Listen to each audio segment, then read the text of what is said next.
पेत्राचे पहिले पत्र याचा 2 अध्याय 23 वचन.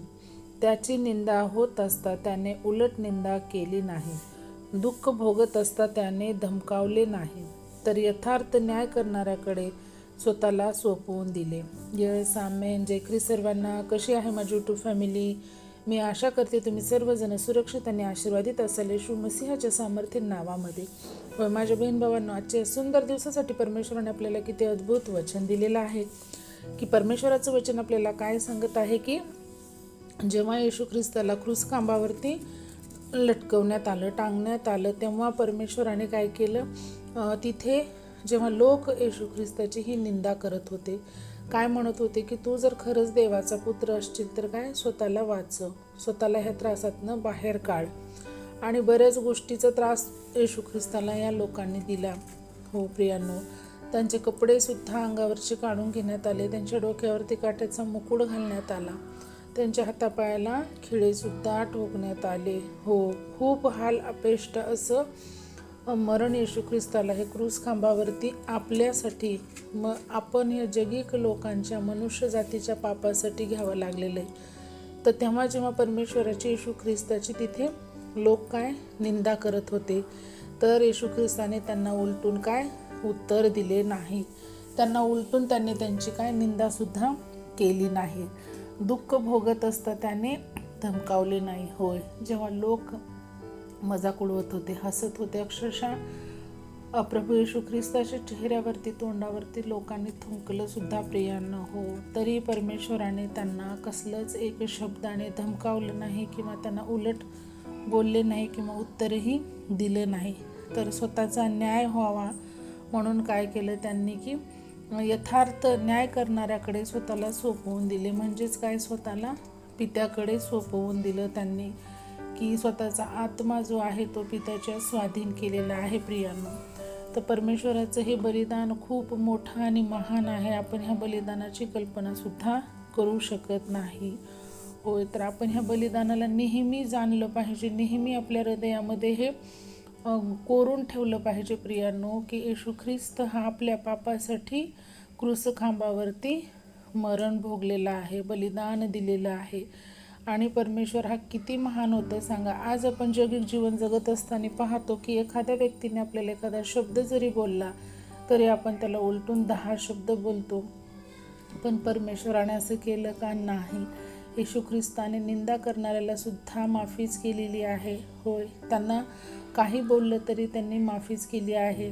त्यांना येशू ख्रिस्ताने तर स्वतःच्या पित्याकडे मध्यस्थीची प्रार्थना केलेली आहे. प्रियांनो, की प्रभू काय म्हणत आहे की ह्या लोकांना कळत नाही पित्या की हे काय करत आहेत, म्हणून तू यांना माफ कर म्हणलेलं आहे. माझ्या प्रियांनो, तर आपलं इतकं मोठं अंतःकरण आहे का? खरंच आपण आज विचार केला पाहिजे आणि येशू ख्रिस्ताच्या बलिदानाला आपण जाणलं पाहिजे. कारण आपण पाहतो की प्रत्येक जगामध्ये कसे पाप वाढत चाललेलं आहे, व्यभिचार वाढत चाललेला आहे, एकमेकाप्रती प्रेम हे थंड झालेलं आहे, द्वेष आणि एकमेकाप्रती काय आहे, राग वाढत चाललेला आहे. समोरच्याचं कधीही आपण ऐकून घेतलं पाहिजे की काय म्हणणं आहे, आणि कधीच परमेश्वराने आपल्याला त्याला प्रत्युत्तर दे असं कुठंच सांगितलेलं नाही प्रियांनो.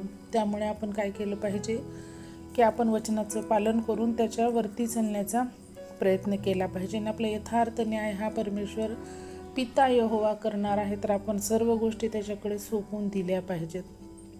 कारण येशू ख्रिस्ताने सुद्धा तेच केलेलं आहे. आपला न्याय हा यथार्थ करणारा परमेश्वर याच्याकडे सोपवून दिलेला आहे. आणि म्हणूनच आपण काय केलं पाहिजे, निर्गमन 14:14 याचा अध्याय की तुम्ही शांत राहा, तुमची लढाई मी लढणार आहे म्हणून परमेश्वर आपल्याला सांगत आहे. तर आपण काय केलं पाहिजे की त्या वचनावरती आपण विश्वास ठेवून प्रार्थनेत राहिलं पाहिजे, परमेश्वराच्या अधिक आणि अधिक सान्निध्यात राहिलं पाहिजे. तर आपण इथून पुढील वेळ का आपण परमेश्वराला देऊया आणि आपण छोटीशी प्रार्थना करूया.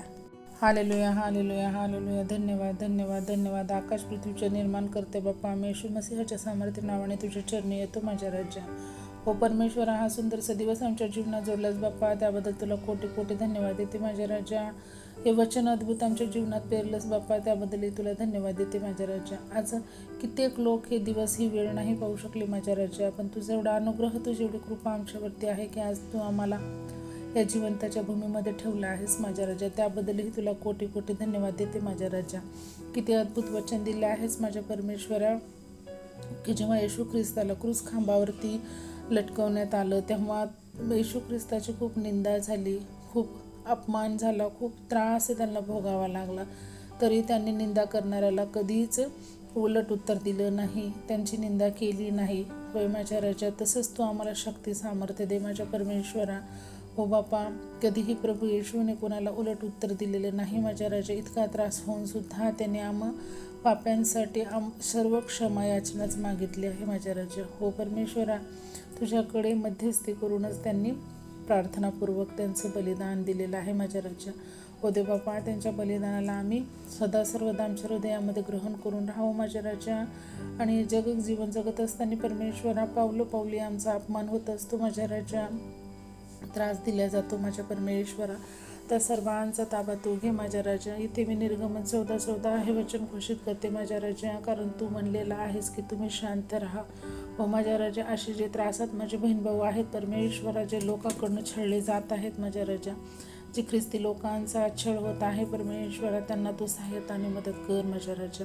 हो परमेश्वरा, तिथे तुझं वचन मी त्यांच्या जीवनात घोषित करते माझ्या राजा, लागू करते माझ्या परमेश्वरा. त्याद्वारे तू कार्य कर परमेश्वरा, कारण तू म्हणतोय माझ्या राजा की तुम्ही शांत राहा, तुमची लढाई मी लढणार आहे. होय माझ्या राजा, माझा विश्वास आहे परमेश्वरा, कारण ना बुद्धीने ना शक्तीने ना बळाने आम्ही काही करू शकत नाही माझ्या राजा. फक्त आणि फक्त तुझ्या शक्ती सामर्थ्याने आम्ही या जगामध्ये राहू शकतो आणि विजयी होऊ शकतो माझ्या बाप्पा.